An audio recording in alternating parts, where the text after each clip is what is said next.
Graça e paz, meus irmãos. Bom dia a todos. Irmãos, a salvação é pela graça e somente pela graça. E ela é uma obra soberana de Deus. É um ato soberano dele. Ele é quem determina como, quando ele vai salvar alguém. E é sobre este assunto, a graça soberana de Deus na salvação do homem, que eu gostaria de meditar juntamente com os irmãos nesta manhã. Diferente do que nós estamos acostumados a fazer, hoje nós não vamos acompanhar o boletim. Na verdade, o pastor Maurício estava escalado para estar aqui com vocês hoje, mas não sei se todos sabem, ele se acidentou, fraturou algumas costelas e está de molho. E o pastor Glênio também está lá no acampamento de família, que aliás, como o Hildo comentou, está uma delícia, a minha família toda está lá. Eu estou participando com os irmãos lá desde sexta-feira e vim aqui para esse momento que também é uma delícia para mim, partilhar a palavra com os irmãos. Então, como por conta do acidente do Maurício, a gente foi colocado meio em cima da hora na escala da pregação, não houve tempo para a preparação do boletim, mas nós temos algo melhor que é a própria Bíblia. Então nós vamos estudar hoje em cima dela, ok? Então, como eu disse aos irmãos, a ideia hoje é a gente tratar desse assunto, a soberania de Deus na salvação do homem. A Bíblia diz que pela graça nós somos salvos mediante a fé. E isso não vem de vós. É um dom de Deus. Isso é a salvação pela graça. Isso é a decisão soberana de Deus ao salvar o pecador. Essa porção das Escrituras que nós vamos estudar nesta manhã, ela está no livro de Efésios, capítulo 2, dos versos 1 a 10. Se você trouxe a sua Bíblia, pode abrir nesse capítulo, é nele que a gente vai se debruçar nessa manhã. Antes da gente fazer a leitura do texto, eu queria só relembrar dois conceitos com os irmãos. Nós estamos falando aqui da soberania de Deus na salvação do homem por meio da graça. Então nós precisamos primeiro saber o que é soberania. O que é um soberano? Um soberano é aquele que toma uma decisão sem precisar consultar ninguém. Um rei, ele é soberano sobre uma nação, então ele toma uma decisão monocrática. Ele resolve e as coisas acontecem. Hoje nem tanto, a monarquia moderna, hoje é a monarquia parlamentar, né, lá na Inglaterra. Tem a rainha que não resolve quase nada. Mas o nosso Deus, ele é um rei, rei dos reis, senhor dos senhores. E ele é absolutamente soberano sobre a sua criação. Então este conceito de soberania tem que estar claro para a gente. O que é soberania? É o poder de tomar a decisão do jeito que eu quero. Isso é ser soberano.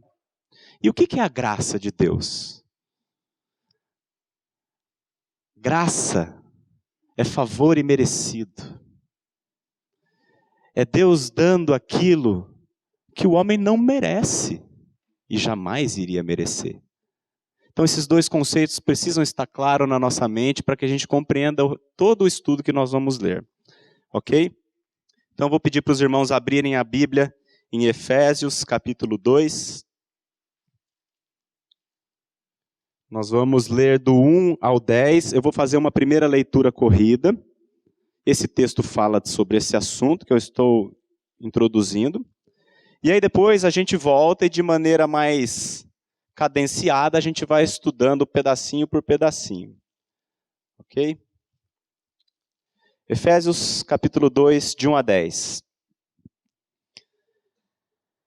Ele vos deu vida, estando vós mortos nos vossos delitos e pecados, nos quais andastes outrora, segundo o curso deste mundo, segundo o príncipe da potestade do ar, do espírito que agora atua nos filhos da desobediência, entre os quais também todos nós andamos outrora, segundo as inclinações da nossa carne, fazendo a vontade da carne e dos pensamentos, e éramos, por natureza, filhos da ira, como também os demais.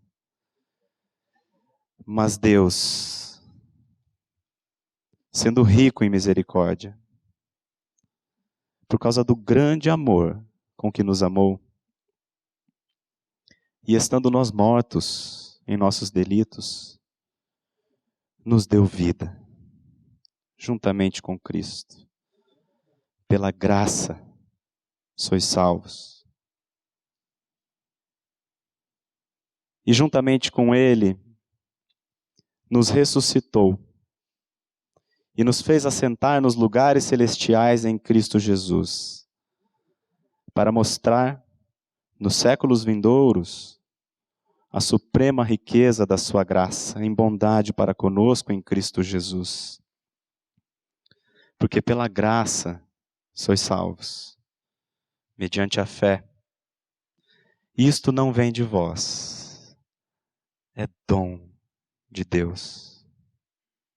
Não de obras, para que ninguém se glorie. Pois somos feitura dele, criados em Cristo Jesus para boas obras, as quais Deus de antemão preparou para que andássemos nelas. Pai, nós estamos reunidos nesta manhã, Senhor, clamando pela Tua misericórdia e pela Tua graça. E nós pedimos ao Senhor, como igreja,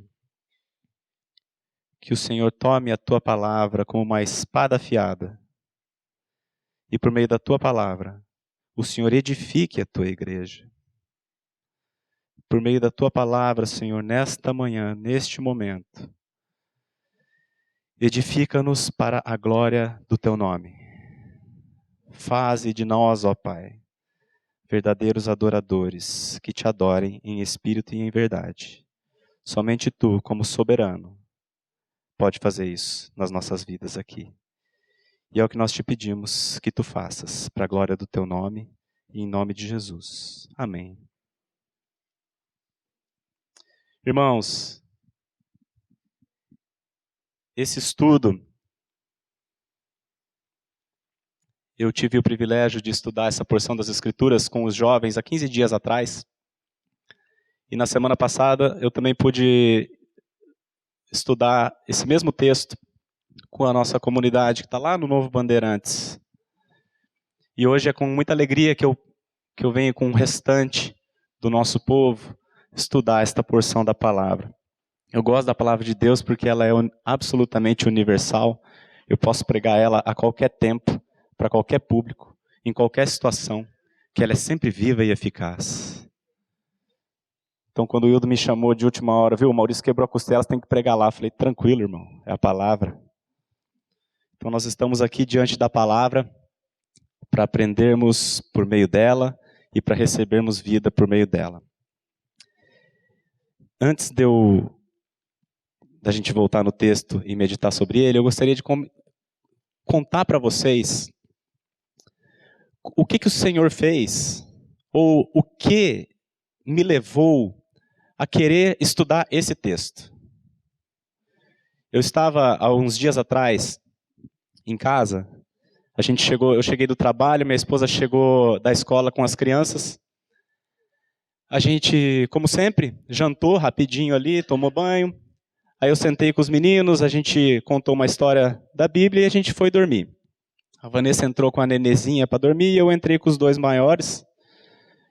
E enquanto eu estava com eles no quarto, colocando os dois na cama, o meu filho mais velho, que tem 6 anos, ele falou assim, Papai, a Bíblia é um livro, né? Que alguém escreveu, né? Eu falei, filho, é sim. Aí ele me perguntou, se ela é um livro que alguém escreveu, como que eu sei que o que está escrito lá é verdade? Irmãos, essa pergunta me trouxe um aperto no coração.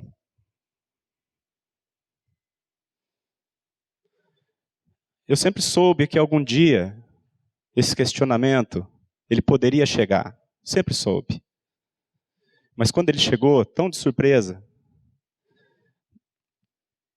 eu fiquei apertado. E aí eu falei assim, filho, a gente sabe que o que está escrito aqui é verdade através de um negócio chamado fé. Eu creio que o que está escrito é verdade aqui. Eu sou seu pai, eu amo você, você sabe que eu te amo, não sabe? Eu sei, papai. Você sabe que o papai não fala mentira para você, né? Sei, papai. Então, estou te falando, filho, o que está escrito aqui é verdade. Eu creio que o que está escrito aqui é verdade. Eu creio que Jesus Cristo é verdadeiro. Eu nunca vi Jesus, Caio, mas eu sei que ele existe, você não sabe? Daí ele falou, não.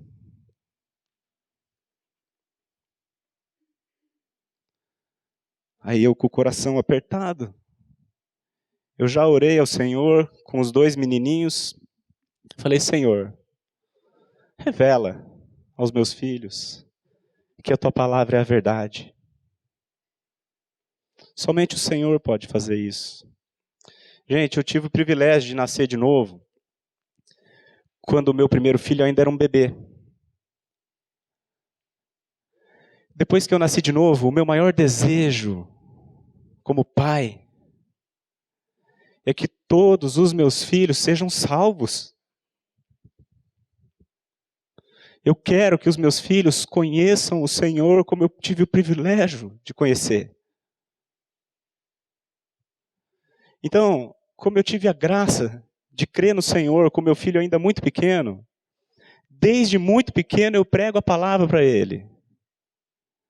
Aliás, ele conhece a Bíblia inteira. Ele ama a Bíblia de criança. Toda vez que a gente vem aqui, ele pede para comprar mais uma. Já tem uma pilha de Bíblia lá em casa. E aí, quando a gente compra uma Bíblia nova, ele fala assim, papai, vamos ver se eu sei as histórias sem você me contar? Aí ele abre a Bíblia e vai vendo os desenhos, e ele vai falando. Ó, aqui, ó, Abraão. Ó, aqui é Moisés. Aqui é Jonas. Aqui é Jesus. Aqui é Paulo. Sabe todas as histórias. Todas. Pelo menos as das crianças. Ele sabe que Jesus morreu por nós. Ele sabe que Jesus morreu pelos nossos pecados. Ele sabe que nós estávamos em Cristo quando ele morreu e que nós ressuscitamos juntamente com ele. Todas essas coisas ele sabe. De ouvir falar. A Bíblia tem um livro, tem um homem relatado na Bíblia cujo nome era Jó. E o livro de Jó, tem um livro inteiro de Jó. O livro começa assim, no versículo 1. Havia na terra de Uz um homem cujo nome era Jó. Homem íntegro, reto, temente a Deus e que se desviava do mal. A Bíblia começa falando assim de Jó. Aí, está até na tela lá. Havia um homem na terra de Uz cujo nome era Jó, homem íntegro e reto, temente a Deus que se desviava do mal. Você olha para o gabarito, você olha para o currículo de Jó, nossa, que homem top. Aí, o decorrer da vida de Jó, quem já leu, quem conhece a história, sabe que ele passa por uma série de problemas seríssimos, gravíssimos. Uma tribulação violenta. Mas ao final dessas tribulações, num diálogo que ele tem com Deus, ele fala assim, Senhor, eu te conhecia de ouvir falar, mas agora os meus olhos te veem. E por isso, eu me abomino no pó e na cinza, e eu me arrependo de quem eu sou. O meu filho conhece Jesus, de ouvir falar. Como Jó conhecia o Senhor, de ouvir falar. Quando o meu filho foi deitar e estava dormindo, eu continuei orando ali. Pai, tem misericórdia dos meus filhos. Os meus filhos não são para a perdição. Derrama da tua graça sobre eles. E à medida que eu ia orando, o Senhor me fez lembrar de mim. Porque o meu filho só tem 6 anos e eu já estou angustiado. Mas eu tive o privilégio de ouvir o Evangelho desde que eu nasci. E eu só fui crer no Senhor quando eu tinha 33 anos de idade. E a minha mãe está aqui, sentada. Foram mais de 30 anos conhecendo o Senhor, de ouvir falar. Irmãos, nós estamos no ano 2019, depois de Cristo. Jesus Cristo é o homem mais conhecido da humanidade. Todo mundo conhece Jesus. Todo mundo sabe quem é Jesus. Todo mundo sabe que ele morreu na cruz. Mas eu te pergunto, quantos creem? Quantos o conhecem de ouvir falar? E quantos podem vê-lo? Então foi esta situação de angústia que me levou a trazer esse estudo. A soberania de Deus na salvação do homem. Eu quero muito que o meu filho seja salvo. Eu vou fazer tudo que está ao meu alcance. Eu vou pregar a palavra, eu vou falar da verdade, vou falar de Jesus. Mas a salvação dele não depende de mim, mas do soberano que é gracioso. Porque pela graça sois salvos, mediante a fé. Isto não vem de vós, é um dom de Deus. É um presente de Deus. Então vamos voltar para o nosso texto de Efésios capítulo 2. E agora nós vamos meditar nele mais pausadamente. Versículo 1 diz assim: Ele vos deu vida, estando vós mortos nos vossos delitos e pecados. Aqui eu já quero parar. Porque nós precisamos compreender o versículo 1. Irmãos, se tem uma forma da gente compreender a Bíblia é estudando a própria Bíblia. Então eu vou pedir, André, que você dê um pulinho lá em Ezequiel, capítulo 37.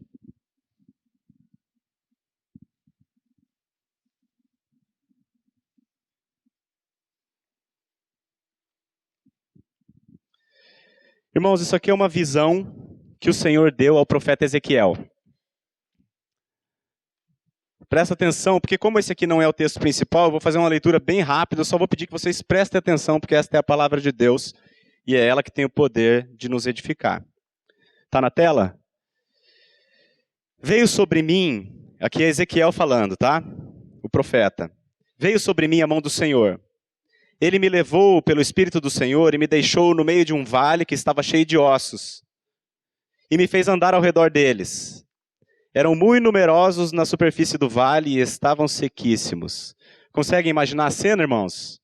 O profeta está lá num vale cheio de ossos, numerosos. E os ossos estavam sequíssimos. Quem levou ele até esse vale foi o Senhor, pelo seu Espírito. Então me perguntou: Filho do homem, acaso poderão reviver esses ossos? Respondi: Senhor Deus, tu o sabes. Disse-me ele: Profetiza a estes ossos e dize-lhes: Ossos secos, ouvi a palavra do Senhor. Assim diz o Senhor Deus a esses ossos: Eis que farei entrar o Espírito em vós e vivereis. Porei tendões sobre vós, farei crescer carne sobre vós estenderei pele, e porei em vós o Espírito, e vivereis. Então, depois que o Senhor faz todas essas coisas, sabereis que eu sou o Senhor. Ele continua. Então, profetizei segundo me for ordenado. Enquanto eu profetizava, houve um ruído, um barulho de ossos que batiam contra ossos e se ajuntavam cada osso ao seu osso. Olhei, e eis que havia tendões sobre eles, e cresceram as carnes, e se estendeu a pele sobre eles, mas não havia neles o espírito. Então ele me disse, profetiza o espírito, profetiza, ó filho do homem, e diz-lhe, assim diz o Senhor Deus, vem dos quatro ventos, ó espírito, e assopra sobre estes mortos para que vivam. Profetizei como ele me ordenara, e o espírito entrou neles, e viveram, e se puseram em pé. Um exército sobremodo numeroso. Até aqui tá bom. Se vocês prestaram atenção no texto, eu vou fazer algumas perguntas para vocês. Foram os ossos que buscaram ao Senhor? Não foram. Poderiam estes ossos ter buscado ao Senhor? Não. Quem operou a salvação destes ossos? O Senhor. Por meio da sua palavra. Isto é o que significa, estando vós mortos, ele vos deu vida. Quer mais um exemplo prático? João capítulo 11, verso 31.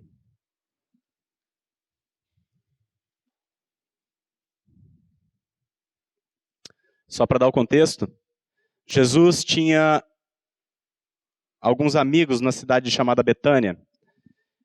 Lázaro, Marta e Maria. Eram 3 irmãos. Jesus era muito amigo deles. Toda vez que Jesus ia a Betânia, ele ficava na casa deles. Era amigo mesmo, pessoal, amava aquela família.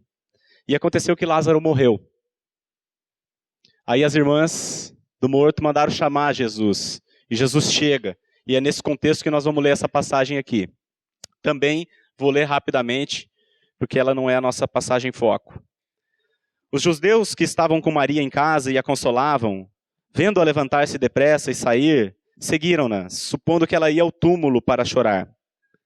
Quando Maria chegou ao lugar onde estava Jesus, ao vê-lo, lançou-se-lhe aos pés, dizendo, Senhor, se estiveras aqui, meu irmão não teria morrido. Jesus, vendo-a chorar, e bem assim os judeus que a acompanhavam, agitou-se no seu espírito e comoveu-se, e perguntou, onde o sepultastes? Eles lhe responderam, Senhor, vem e vê. Jesus chorou. Então disseram os judeus, vede quanto o amava. Mas alguns objetaram, não podia ele, que abriu os olhos ao cego, fazer que este não morresse? Jesus, agitando-se novamente em si mesmo, encaminhou-se para o túmulo. Era este uma gruta, cuja entrada tinham posto uma pedra. Então ordenou Jesus, tirai a pedra. Disse-lhe Marta, irmã do morto, Senhor, já cheira mal, porque já é de 4 dias. Respondeu-lhe Jesus, não te disse eu que se creres, verás a glória de Deus? Se creres, verás a glória de Deus. Tiraram então a pedra, e Jesus, levantando os olhos para o céu, disse, Pai, graças te dou porque me ouviste. Aliás, eu sabia que sempre me ouves. Mas assim falei por causa da multidão presente, para que creiam que tu me enviaste. E tendo dito isto, clamou em alta voz, Lázaro, vem para fora. Saiu aquele que estivera morto, tendo os pés e as mãos ligadas com ataduras e o rosto envolto num lenço. Então lhes ordenou Jesus, desatai-o e deixai-o ir. Irmãos, perguntinha para vocês. Foi Lázaro que procurou o Senhor? Poderia Lázaro ter procurado o Senhor, irmãos? Quem é que operou a salvação de Lázaro? Foi o Senhor. Como que ele faz isso? Por meio da sua palavra. Lázaro, vem para fora. Isto é o que significa, estando vós mortos, ele vos deu vida. Agora que a gente reforçou bem isso, a gente pode voltar lá para o texto de Efésios, André, por favor.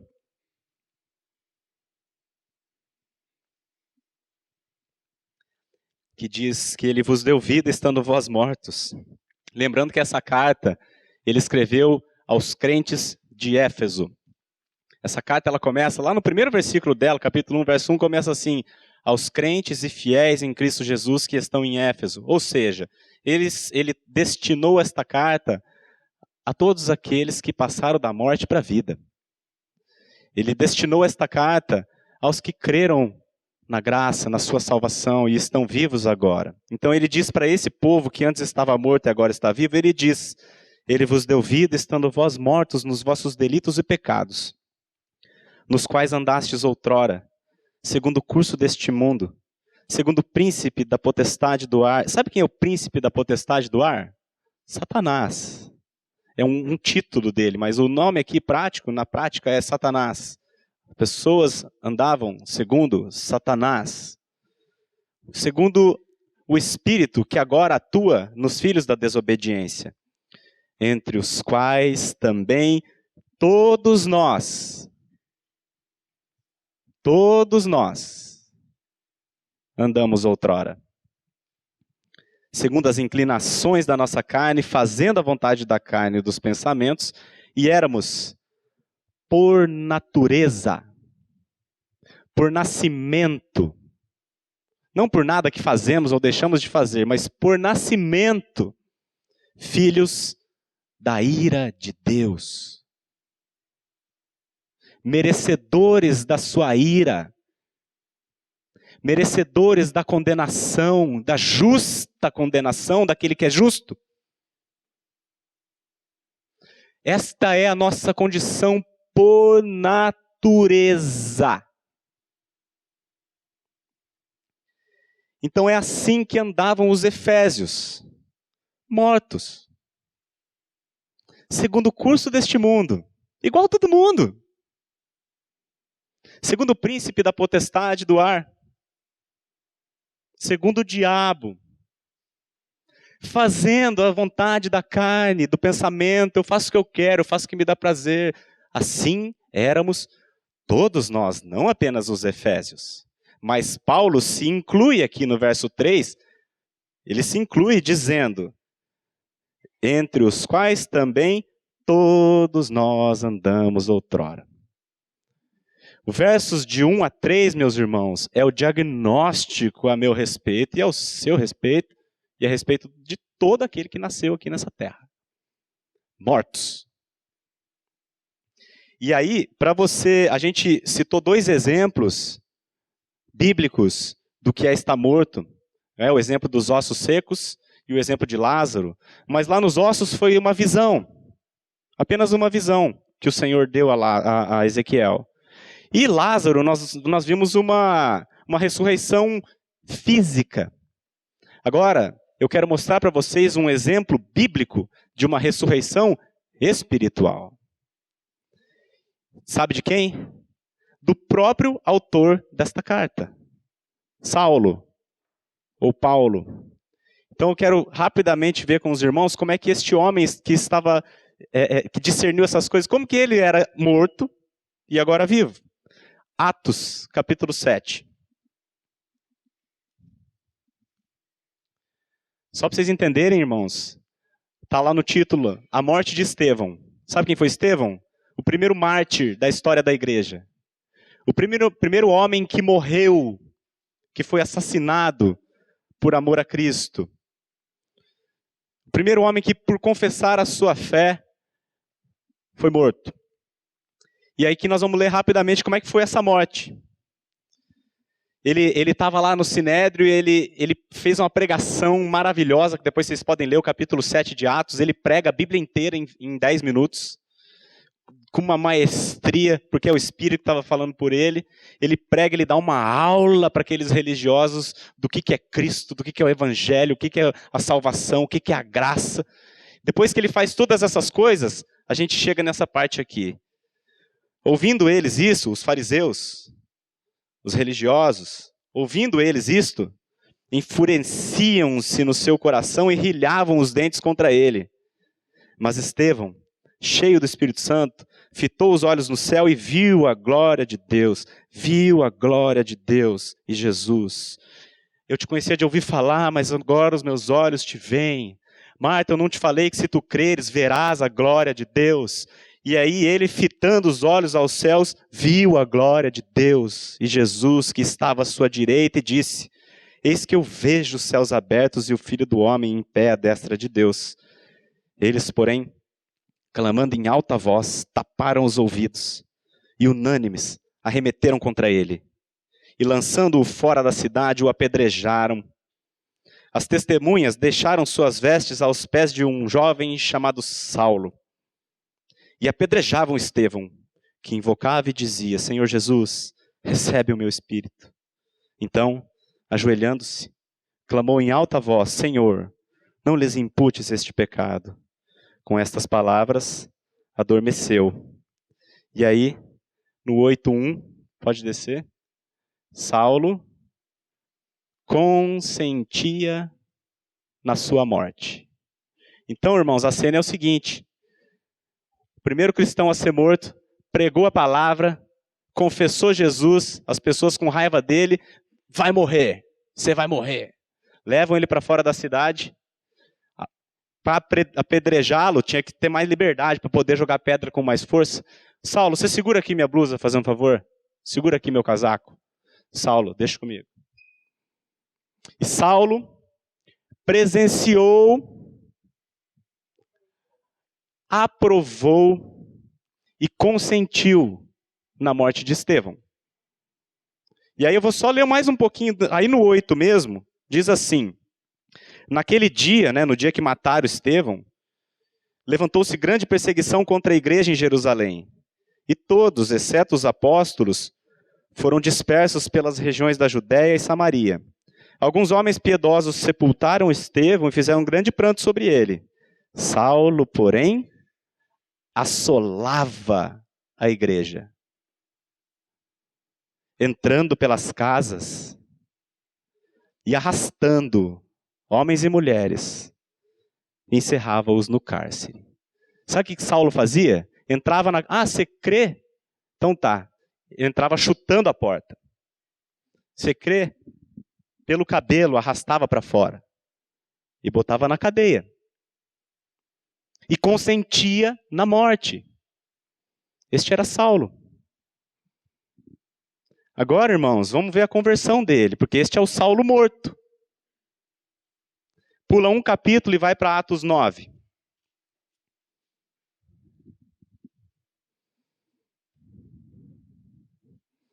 Olha lá. Também vou ler rápido, mas prestem atenção.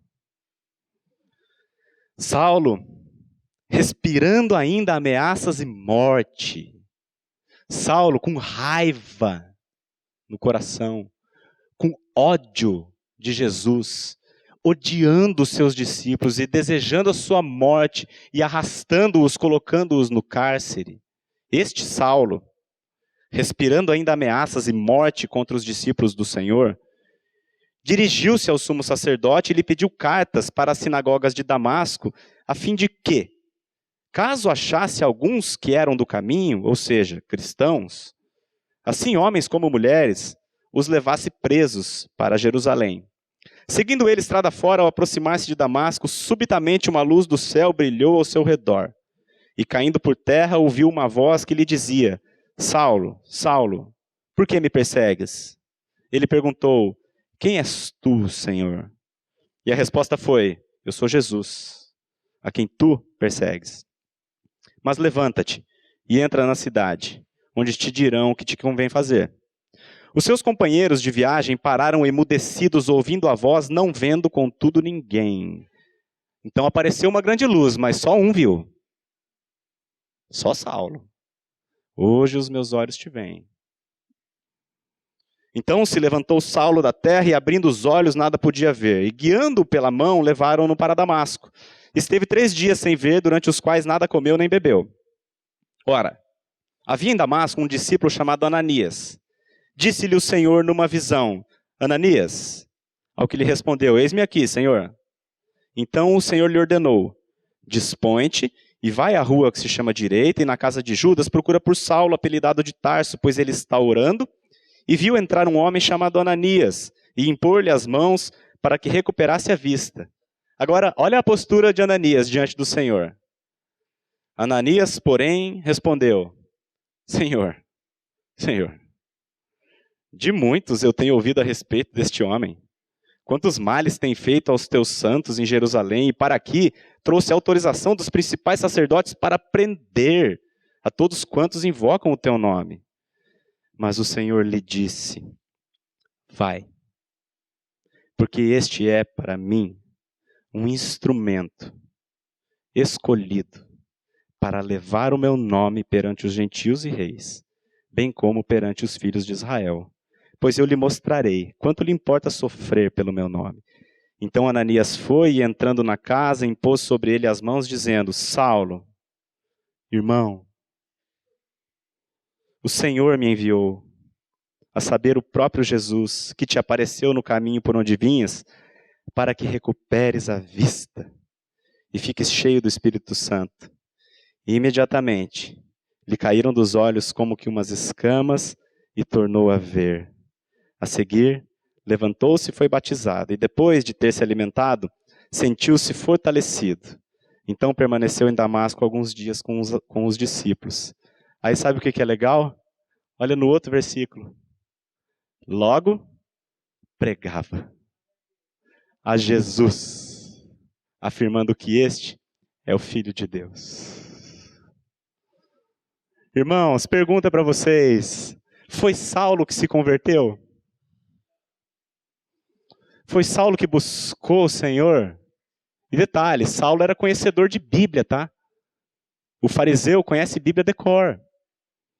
Mas Saulo, além de não ter buscado ao Senhor, ele odiava o Senhor.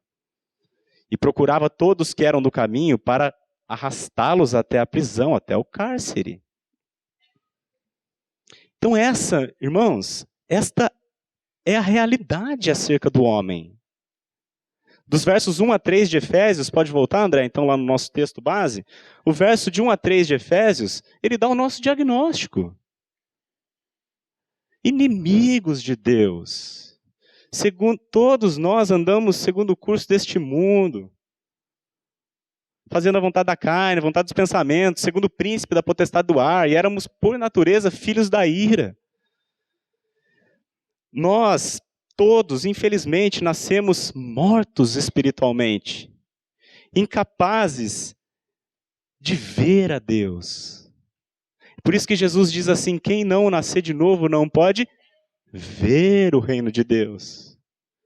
Quem não nascer de novo não pode vê-lo, não pode desejá-lo, não pode amá-lo, não pode crê-lo. Mas aí, meus irmãos, tem um mas no versículo 4. Nós estávamos mortos, mas Deus, esse mas, ele tem um sotaque de evangelho, ele tem o sotaque da graça, o sotaque do amor. O nosso amor é assim: eu amo minha esposa, mas ela é isso, isso e aquilo. Eu amo o irmão, mas ele é cheio de problema. Mas o amor de Deus é diferente. Estando vós mortos, como filhos da ira, éramos por natureza filhos da ira, inimigos. Segundo o príncipe da potestade do ar, é o jeito que a gente andava. Mas Deus, sendo rico em misericórdia, por causa do grande amor com que Ele nos amou, e estando nós mortos nos nossos delitos, nos deu vida juntamente com Cristo. Pela graça sois salvos. Isso é o Evangelho, meus irmãos. Essa é a graça de Deus. E por que ele faz isso? Por que ele salva um homem morto? Porque ele é rico em misericórdia. E por causa do grande amor com que ele nos amou. Não tem a ver com você e não tem a ver comigo. Tem a ver com ele. Tem a ver com os seus atributos, não com os nossos defeitos. Nós jamais iríamos desejar a Deus. Jamais. Nós jamais iríamos amar a Deus. Mas Deus amou o mundo de tal maneira que Ele deu o seu Filho unigênito, para que todo aquele que nele crê não pereça, mas tenha vida eterna. Aleluia, irmãos. E juntamente com Ele, os 6, juntamente com Ele, nos ressuscitou e nos fez assentar nos lugares celestiais em Cristo Jesus. Aí você vai me dizer assim, como assim? A Bíblia está dizendo que eu assentei com Ele lá no céu? Mas eu estou sentado aqui num banco de madeira aqui na Avenida Paraná? Como assim? Aí você tem duas maneiras e as duas estão corretas para você compreender o que Deus está dizendo aqui. A Bíblia diz que Cristo é o cabeça da igreja. Nós somos o seu corpo. E a Bíblia diz que Cristo já está assentado à direita de Deus com toda a sua majestade. Se a cabeça está lá, nós também estamos, irmãos. E a outra forma de você compreender isso é: a palavra de Deus não pode falhar. A Bíblia diz que um dia todos nós, os que cremos, estaremos lá fisicamente. Como a palavra de Deus não pode falhar, nenhum dos seus desígnios pode ser frustrado, para ele é indiferente usar o tempo verbal no futuro ou no passado. Entendeu? Ele não precisa falar assim, e vos fará assentar no céu com Cristo. Porque se ele já determinou, isso é só uma questão de tempo. Então ele já fala no passado. Já nos fez assentar nas regiões celestes em Cristo. Nós já estamos no céu. E para que ele faz isso? Quando você lê na Bíblia um para quê, ou um para, esse é o propósito, é a razão pela qual Deus faz as coisas. Olha no 7. Por que Deus dá vida a um homem morto? Por que ele, pela sua graça, vem querer mexer com quem está 4 dias fedendo? Por que ele faz isso? Para mostrar, nos séculos vindouros, a suprema riqueza da sua graça, em bondade para conosco, em Cristo Jesus. É para isso que ele faz. Para mostrar a sua própria graça. Eu ouvi de um irmão, inclusive o irmão que pregou aqui há 20 dias atrás, quando ele leu esse texto, ele diz o seguinte: nós, lá no céu vai ter quem? Deus, os anjos e nós. Ele nos salva, nos dá vida, estando nós mortos, sabe para quê? Para mostrar a suprema riqueza da sua graça. Para quem que ele vai mostrar? Se só vai ter nós 3 lá? Para os anjos. Para os anjos aprenderem conosco como que se adora de verdade. Sabe por quê? Os anjos, eles até adoram a Deus, claro que adoram. Só que os anjos, irmãos, eles nunca pecaram. Eles nunca estiveram debaixo da ira de Deus. Diferente de nós que nascemos como filhos da ira. Nós nascemos com uma única certeza quando a gente chega aqui, que nós vamos para o inferno. Os anjos não, os anjos estão lá, desde sempre. Então, a adoração que o Senhor recebe de nós é a verdadeira adoração. A adoração de quem estava morto. E daqueles que por justiça mereciam a ira, mas que pela graça foram salvos.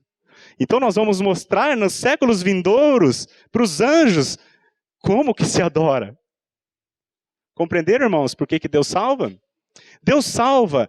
Quando Deus salva um homem morto e dá vida para ele, obviamente que nós somos o grande beneficiários dessa salvação. Mas o propósito da salvação de Deus, o propósito último, não é te dar um seguro de incêndio. Não é te salvar para você ficar bem. Não, ele salva para o louvor da sua glória. Quando ele salvou Estevão, ele permitiu que Estevão fosse apedrejado.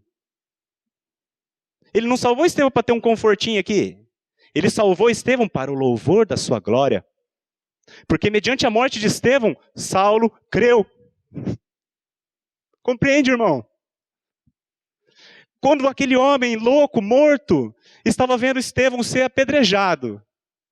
E durante aquela cena de martírio, morte com pedrada, aquele homem orar a Deus e interceder por aqueles que o apedrejavam, aquilo, você tem alguma dúvida que aquilo impactou a vida de Saulo? Ou eu estou aqui consentindo na morte do cara, o cara está orando por mim? Quando Deus salva o pecador é o grande beneficiário, mas não é o objetivo principal da salvação. Deus nos salva para o louvor da sua própria glória. Para que nós mostremos nos séculos vindouros a suprema riqueza da sua graça, em bondade para conosco. E aí, caminhando para o final, porque pela graça sois salvos, mediante a fé. Isso não vem de vós. É um dom de Deus. É um presente gracioso de Deus a quem nada merece. É de graça. Pela graça. Não de obras. Para que ninguém se glorie. Sabe por que, irmãos, que a salvação precisa ser pela graça? Necessariamente. Porque a Bíblia diz que Deus procura adoradores que o adorem em espírito e em verdade. Se a salvação fosse por obras, ele não teria adoradores no céu, mas apenas um bando de orgulhosos que nós somos. Eu cheguei. Eu mereci. Agora, como eu estava morto, jamais poderia nem sequer pensar em buscar o Senhor, mas ainda assim, Ele me tirou da sepultura e me deu vida, e não apenas me livrou do inferno, mas me deu o céu. Então lá no céu Ele vai ter um adorador. A salvação precisa ser necessariamente pela graça, caso contrário, no céu não terá adoradores. Não teria adoradores. E aí a gente encerra o texto com o versículo 10 que diz assim: pois somos feitura dele, criados em Cristo Jesus, para as boas obras, as quais Deus de antemão preparou para que andássemos nelas. Irmãos, nós não somos salvos pelas obras, mas nós somos salvos para as obras. Saulo foi salvo e logo pregava. Saulo era um homem que odiava o Senhor, mas o Senhor o salvou para a sua própria glória, para as boas obras as quais Deus de antemão preparou para que Saulo andasse nelas, e se não fosse isso, hoje nós não estaríamos aqui 2000 anos depois estudando o que Paulo escreveu. A salvação não é pelas obras, mas as obras são uma consequência inevitável da salvação. Porque agora vivo não mais eu, mas Cristo vive em mim. Se Cristo vive em mim, naturalmente as obras aparecerão, para a glória não minha, mas dele. É assim a matemática do Senhor. Assim funciona a graça de Deus. Nós somos grandes beneficiários da sua salvação, mas não somos o objetivo principal dela. O objetivo principal da salvação de Deus é a glória do seu próprio nome, que é perfeito. O único que é digno de receber louvor. Então, meus irmãos, eu concluo dizendo: a salvação é pela graça. E somente pela graça. A salvação é um ato soberano de Deus. Ele é quem define quando, quem e como. A salvação não depende de nós. E graças a Deus por isso. Porque as nossas chances seriam como a daqueles ossos. Porque se a salvação dependesse de nós, a nossa chance seria pau a pau com a chance que Lázaro tinha. 0. Então, louvado seja Deus pela sua soberana graça derramada sobre nós. Irmãos, a aplicação desse texto na sua vida, se você já creu, se você já, pela graça de Deus, experimentou essa realidade, se você tem bem claro esse discernimento que você hoje está vivo, que você creu no Senhor, que você já está sentado nas regiões celestes, se isso já é uma verdade na sua vida, a aplicação desse texto para você é: adore a Deus. Olha para trás e lembra de quando você estava na sepultura. Lembra de quando você andava segundo o curso deste mundo, fazendo as vontades da carne, do pensamento. Lembra de quando você era, por natureza, filho da ira. E quando você se lembrar disso, lembra do que Cristo fez por você naquela cruz, sendo Ele santo, sem pecado, assumiu toda a sua culpa e a minha, para que por meio do sacrifício dele nós pudéssemos hoje estar assentados nas regiões celestes em Cristo. E aí, discernindo essa verdade diariamente, meus irmãos, renda ao Senhor aquilo que lhe é devido, gratidão e adoração. E anuncie esta palavra por meio da qual o Senhor salva. E se porventura, irmão ou amigo, se você está aqui e ainda não experimentou essa realidade, se isso aqui ainda é uma loucura na sua cabeça, como assim eu estou morto? Eu estou vivo. Se você ainda não discerniu isso, irmãos, a exortação vem do próprio Senhor Jesus. Ele diz assim: o tempo está cumprido e o reino de Deus está próximo. Arrependei-vos e crede no Evangelho. Marcos 1,15, a irmã citou aqui. O tempo está próximo. O reino de Deus está próximo. Arrependei-vos e crede. Lembra Jesus falando para Marta? Marta, eu não te falei que se creres, verás a glória de Deus? Não cometa a loucura, meus irmãos, de tentar agradar a Deus por meio daquilo que você faz, pensando que com isso você pode obter algum favor dele. Todo o favor dele, ele já nos deu gratuitamente na cruz de Cristo há 2000 anos. Amém? Vamos orar? Pai, nós te damos graça, Senhor. Aliás, a única coisa que nós podemos te dar é gratidão e adoração. Porque antes do Senhor nos dar vida, Senhor, nós estávamos mortos nos nossos delitos e pecados. Todos nós andamos outrora, segundo o curso deste mundo, segundo o príncipe da potestade do ar, segundo as inclinações da nossa carne, Pai. E todos nós aqui, sem exceção, éramos, por natureza, filhos da ira. Mas nós te louvamos e te bendizemos, Senhor, por quem Tu és. Porque o Senhor, sendo rico em misericórdia, e por causa do grande amor com que o Senhor nos amou, o Senhor resolveu, Pai, no Teu coração, de forma soberana, de forma unilateral, de forma monocrática, segundo o beneplácito da Tua própria vontade, nos conceder vida juntamente com Cristo. Oh, Pai, muito obrigado por esta graça derramada sobre nós. O que nós te pedimos, Senhor, é que esta verdade seja encravada no coração de cada irmão aqui. De que cada um aqui, Pai, respire o Evangelho. Cada um aqui tem os olhos fitos no céu e almeje, Pai, diariamente o encontro contigo. Te louvamos por quem Tu és e pedimos que por meio das nossas vidas o Senhor glorifique não a nossa vida, Senhor, mas a Tua própria vida e o nome de Jesus. Amém. Amém, irmãos. A Livraria PIB Londrina procura selecionar cuidadosamente seus títulos e autores a fim de oferecer um conteúdo alinhado com o Evangelho de Jesus Cristo. Bíblias, livros de teologia, devocionais, literatura infantil, biografias, comentários bíblicos e muito mais. Dispomos também de um acervo de CDs e DVDs das mais de 5.000 mensagens ministradas na Primeira Igreja Batista em Londrina. Visite a Livraria PIB Londrina e conheça ainda mais.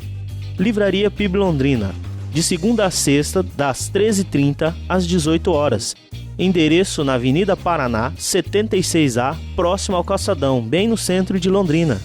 Ligue para 3372-8921 ou acesse o site www.livrariapiblondrina.com.br.